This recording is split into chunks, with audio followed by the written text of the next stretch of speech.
कैसे हैं आप लोग। आई विश कि आप सब अच्छे ही होंगे। लास्ट वीडियो में हमने कुछ टॉपिक कवर्स किए जैसे कि चार्ज, करंट, पोटेंशियल डिफरेंस। आज हम उसी टॉपिक से रिलेटेड कुछ न्यूमेरिकल्स डिस्कस करेंगे।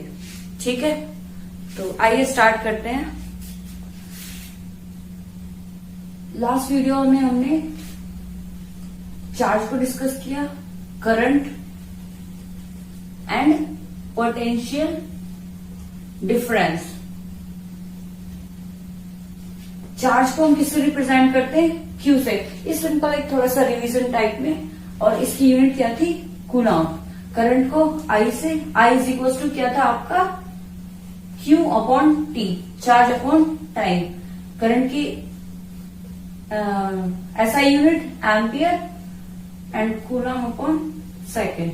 ठीक है, पोटेंशियल डिफरेंस क्या था हमारा? डेल वी या V is equal to W upon Q, work done upon charge. ठीक है, आज हम इसी पे बेस थोड़े से न्यूमेरिकल्स करेंगे, थोड़ा सा आइडिया लेंगे। ठीक है, तो स्टार्ट करते हैं।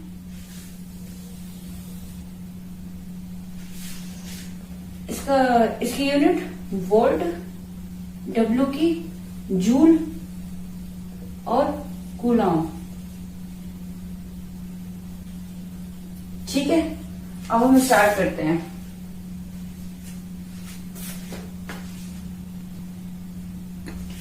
ये हमारा एनसीईआरटी में गिवन क्वेश्चन है। ठीक है, इसी से स्टार्टिंग करते हैं। बहुत ही बेसिक क्वेश्चन है। ठीक है, इसके बाद आगे और भी क्वेश्चन डिस्कशन करेंगे। क्वेश्चन क्या है? एक current of 0.5 ampere drawn by a filament of an electric bulb. यानी कि हमें क्वेश्चन में क्या क्या गिवन है। देखो, जब भी क्वेश्चन करो आप सबसे पहले क्वेश्चन को ध्यान से पढ़ो। ये बहुत जरूरी होता है क्योंकि क्वेश्चन में बहुत सारी चीजें आपको जो गिवन है, पूरा प्रॉपर डाटा आप अच्छे से पढ़ो। फिर उसके बाद जो जो दिया है उसे लिखो। फिर उसके बाद क्या पूछ रहे हैं और फिर उसके बाद कौन सा फॉर्मूला उस पर फिट हो रहा है एंड देन सॉल्व इट। ठीक है, अभी हम बात करें करंट ऑफ 0.5 एम्पियर। देखो, ये क्या दे दिया हमें? करंट दे दिया, यानी कि आई दे दिया। आप इसको यूनिट से भी पहचान सकते हो, यानी कि आई इज 0.5 एम्पियर। ठीक है, ये हमारा गिवन है। Next, by a filament of electric bulb for 10 minutes. देखो 10 मिनट्स ये दे दिया हमें, टाइम दे दिया 10 मिनट्स। अब हमसे पूछ क्या रहा है? Find the flow of through, find the charge यानी कि क्यू हमसे पूछा है। ठीक है, बहुत ही सिंपल सा क्वेश्चन है। अब आप देखो, इसमें चार्ज, करंट और टाइम की बात हो रही है, तो हम कौन सा फॉर्मूला लगा सकते हैं? I is equal to Q by T. I is equal to Q by T. हमें क्या पूछा है? क्यू। तो फॉर्मूला देखो, I is equal to Q by T, और हमें क्यू की वैल्यू पूछी है, तो क्यू इज इक्वल टू क्या हो जाएगा? Q is equal to I into T. ठीक है, इनके आपस में मल्टीप्लाई हो जाएगी। अब एम आई हमें कितना गिवन है? 0.5 इंटू, देखो टाइम हमें मिनट्स में गिवन है। मोस्टली केसेस में आप कोशिश करो कि टाइम को सेकंड में कन्वर्ट करने की। तो देखो यहाँ पे क्या हो जाएगा? 10 इंटू 60, यानी कि आप जानते होंगे 1 minute is equal to 60 second. तो जो भी हमें दे रखा है, लाइक 10 मिनट दिया हुआ है, तो 10 मिनट इज इक्वल टू क्या हो जाएगा? 60 इंटू 10 सेकेंड। ठीक है, यानी कि ये हो गया 600 सेकेंड। अगर हमें यही मिनट में न देके आवर में गिवन होता, लाइक 10 आवर्स, तो 10 आवर्स के लिए हमें इसे सेकंड में कन्वर्ट करने के लिए क्या करते थे? 10 into 60 into 60, 2 bar multiply, 60 for minute and 60 for second. ठीक है, okay, 600 second. Now time 600 second, तो हमारा क्या हो जाएगा? मल्टीप्लाई करके देखो 300 कूलम। 300 कूलम करंट हमारा, चार्ज हमारा आ गया 300 कूलम। अच्छा, एक सिंपल सा क्वेश्चन था। अभी देखो क्या है, थोड़ा सा आपको मैं बताती हूँ। सी, यहां पर हमारा क्या था? I is equal to Q by T. हमारे पास बेसिकली 3 पैरामीटर्स है। कोई भी 2 गिवन होंगे और थर्ड आपसे पूछ लिया जाएगा। जैसे इसमें आपको आई और टी दे दिया था, हो सकता है क्यू और टी दे दे तब करंट पूछ ले। ठीक है, कुछ भी ऐसा हो सकता है, ये हो सकता है आई और क्यू दे दे तब हमसे टाइम पूछ ले, ठीक है। तो क्वेश्चन कैसे भी करके वेरिएशन में आ सकता है, ठीक है। ये बहुत ही बेसिक है, बहुत ही नॉर्मल क्वेश्चन है। अभी हम आगे बात करते हैं। नेक्स्ट क्वेश्चन है हमारा, how much work done in moving a charge of 2 coulomb across 2 points having a potential difference 12 volt. देखो हमें वर्क डन बताना है। एक चार्ज की वैल्यू दे रखी है Q is equal to 2 coulomb और पोटेंशियल डिफरेंस दे रखा है 12 वोल्ट। देखो पोटेंशियल डिफरेंस हमारा क्या था, डेल V या V is equal to work done upon charge, work done upon charge. देखो अब इस क्वेश्चन को करते हैं पहले। तो इसमें क्या क्या गिवन है हमें, moving a charge Q is equal to 2 coulomb, potential difference del V या V is equal to 12 volt, ठीक है। क्या पूछे हमसे, W, ठीक है, W। तो फॉर्मूला आपको पता ही है, V is equal to W upon Q और W इज इक्वल टू हो जाएगा V इंटू Q, यानी कि 12 इंटू 2, 12 इंटू 2 24 और वर्क की यूनिट जूल। यूनिट बहुत इंपॉर्टेंट है। देखो पोटेंशियल डिफरेंस की मैंने कल बात की थी, del V is equal to W upon Q, यानी कि मैंने क्या बोला था, अगर कोई भी यूनिट पॉजिटिव चार्ज है, यूनिट पॉजिटिव चार्ज है, उसको A से B तक ले जाने में जो वर्क डन होता है, हमारा जो वर्क डन होता है उसको हम बेसिकली पोटेंशियल डिफरेंस बोलते हैं, ठीक है।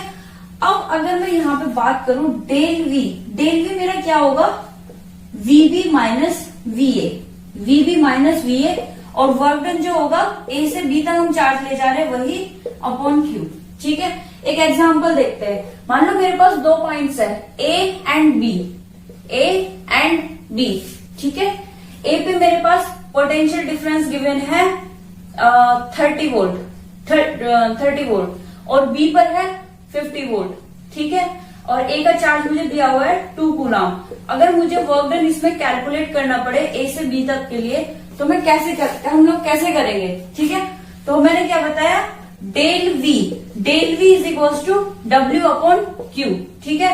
डेल V क्या हो जाएगा, VB माइनस VA, यानी कि 50 माइनस 30, यानी कि 20 इज इक्वल टू W, मुझे कैलकुलेट करना है अपॉन 2, ठीक है। तो W इज इक्वल टू कितना आ गया, 40 जूल, ठीक है, 40।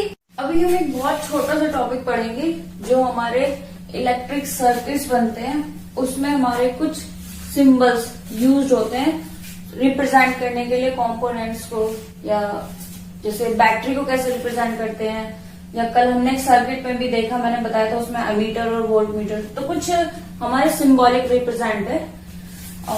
जैसे इलेक्ट्रिक सेल है, आपने देखा होगा इलेक्ट्रिक सेल में क्या होता है, हमारा एक इस तरह से बना होता है, ठीक है। ये पॉजिटिव साइड और ये नेगेटिव साइड, इसको इक्वल मत बना देना। बड़े वाली जो होती है वो पॉजिटिव, छोटी वाली नेगेटिव। अगर आप इक्वल बना दोगे तो ये कुछ और ही बन जाएगा, हालांकि इसे कैपेसिटेंस बोल देते हैं, ठीक है। तो ये मत बना देना। दूसरा हमारा यूज होता है नॉर्मली ए बैटरी। बैटरी को हम कह सकते हैं कि combination of electric cell, positive negative. तो बड़ी वाली साइड होगी हमेशा पॉजिटिव, छोटी वाली नेगेटिव, ठीक है। तीसरा होता है प्लग की या हम कहें इसे स्विच। तो देखो एक ये कंडीशन होती है और एक ये, ठीक है। इसमें डॉट होता है, अगर ये है तो ये ओपन है, ओपन मतलब ऑफ स्विच है, और ये है, इसको हम कहते हैं क्लोज्ड, यानी कि हमारी ऑन कंडीशन, ठीक है। इसके बाद नॉर्मल आपने कल देखा भी था,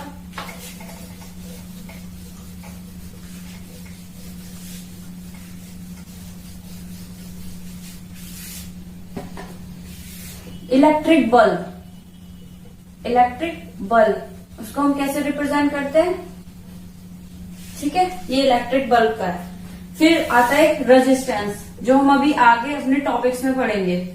रेजिस्टेंस को रिप्रेजेंट करते हैं इस तरह से, ठीक है, वायर। अगर मैं इसी रेजिस्टेंस में एक ये कंडीशन लगा दूं या इसी रेजिस्टेंस में एक ये एरो टाइप लगा दूं, तो इसको हम कहते हैं वेरिएबल रेजिस्टेंस या रियोस्टेट। वेरिएबल रेजिस्टेंस या रियोस्टेट। ठीक है, ओके।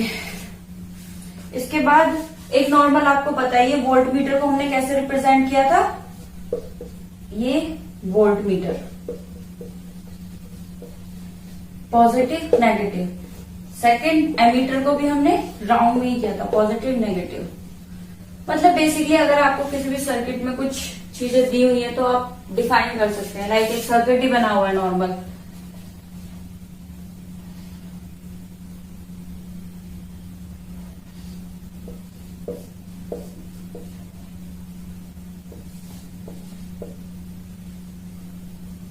ठीक है। तो इसमें आप बता सकते हैं ये हमारी क्या है, बैटरी हो गई, ये हमारा वेरिएबल रेजिस्टेंस हो गया, एमीटर हो गया। ठीक है, आगे हम इस चैप्टर में ओम्स लॉ पढ़ेंगे, रेजिस्टेंस के बारे में पढ़ेंगे, उनके पैरेलल सीरीज कनेक्शन के बारे में पढ़ेंगे। ठीक है, एक किसी स्टूडेंट से थ्री फेज वाइंडिंग का या थ्री फेज जो हमारी सप्लाई होती है उसके बारे में पूछा है, उसे हम आगे डिस्कशन करेंगे। हालांकि वो आपके कोर्स में है नहीं 10th क्लास में, पर ठीक है, कोई नहीं, मैं कुछ आइडिया दे दूंगी उसके बारे में। और thank you for watching this video. Like कीजिए, सब्सक्राइब कीजिए, शेयर कीजिए। ठीक है, थैंक यू।